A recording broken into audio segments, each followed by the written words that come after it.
Well, the Leafs face the Bruins tonight in a do-or-die Game 5. This is happening in Boston. And for a look at their chances, we're joined live by John Viveiros, host of the Hot Take Hockey podcast. Okay, John, first off, big question. Auston Matthews, is he going to play tonight? He did make a brief appearance during practice this morning. What's going on?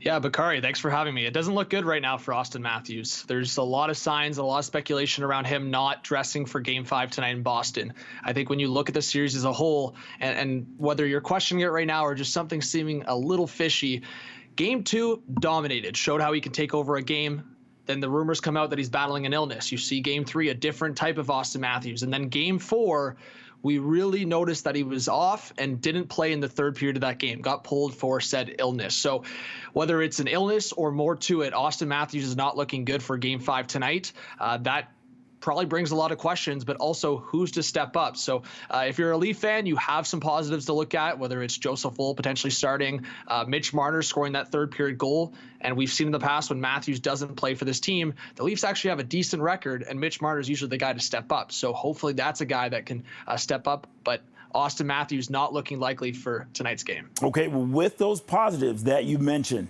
can the Leafs do it in Boston?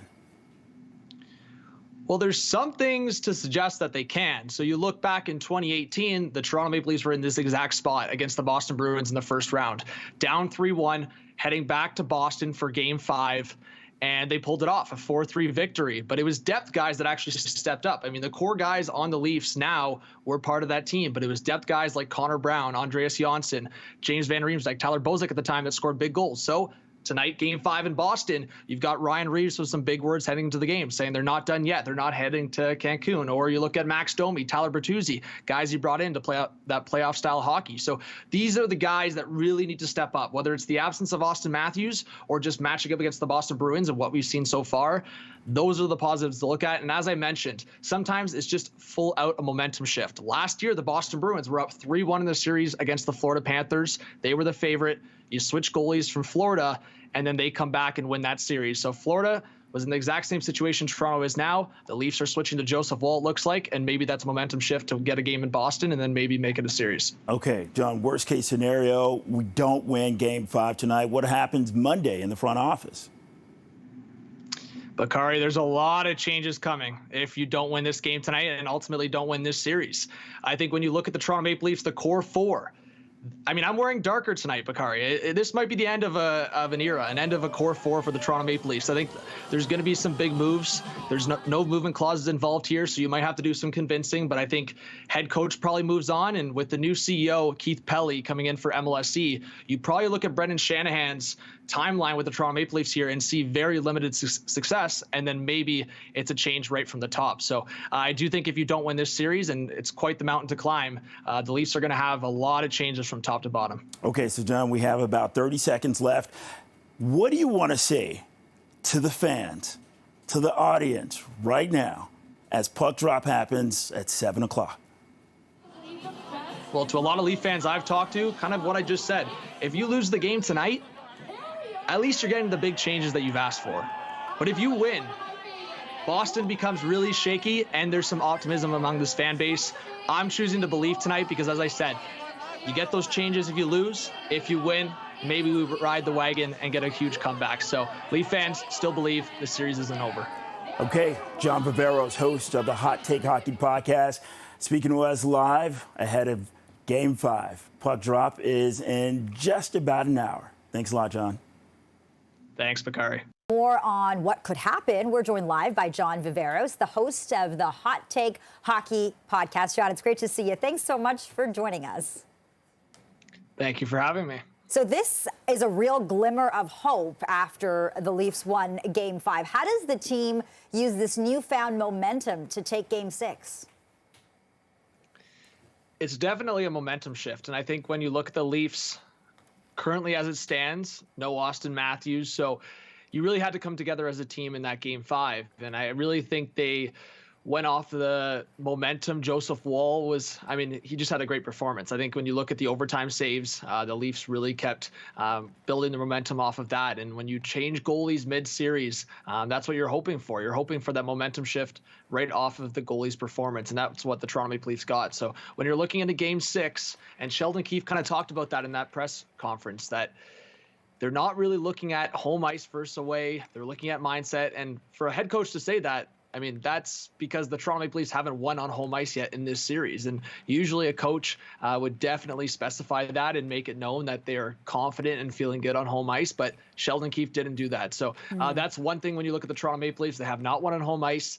They're not looking at the home ice advantage as something to take part in. But hopefully the fans can be that seventh guy on the ice for the Leafs tonight, because you win Game 6, and then there's even more doubt in the Boston Bruins going to a potential Game 7. So I think that's kind of where the heads are at for the Leafs. All right, John, let's go back to this. We know Austin Matthews is not going to be playing tonight. You said that the team has to come together. What does that look like for you when they hit the ice tonight at 8 o'clock to win this Game 6 at home in front of the home crowd? Yeah, Bakari, I keep referencing 2018 because it's the exact same situation as we're looking at right now. The Leafs were down 3-1 in that series, and they came back to create a Game 7. Obviously, they lose that series, but maybe it's a different story here. They got depth in that Game 5, and then Game 6, you rewind back to 2018, they got big goals from Mitch Marner, William Nylander.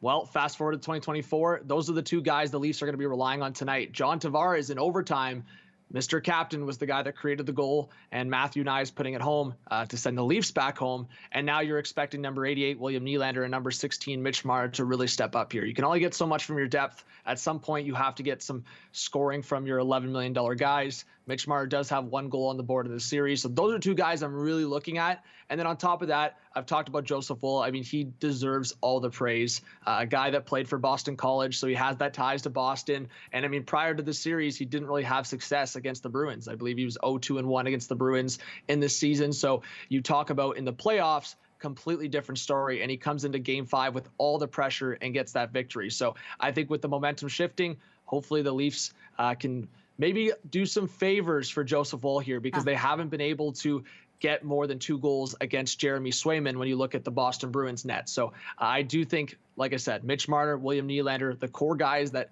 are in the lineup need to really win it for AM34 tonight. And the team could really use somebody like Austin Matthews. I want to talk a little bit more about that. He's obviously not playing tonight. What's going on, John?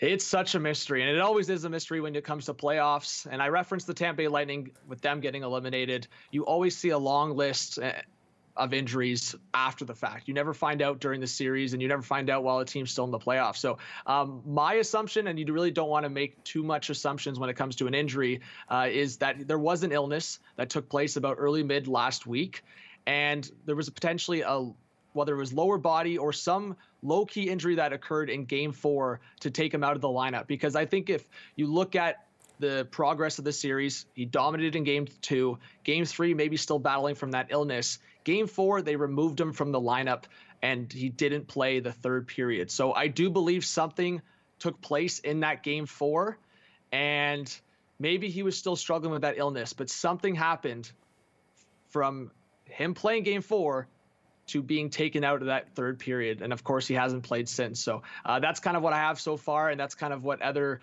individuals around the game have. And we really don't have any other information past that. Okay, well, regardless, John Viveiros, the host of Hot Take Hockey Podcast, we're going to have a whole lot to talk about tomorrow morning. Yeah, we sure will. John, thanks so much for this. And thank you for watching CB24 live at noon.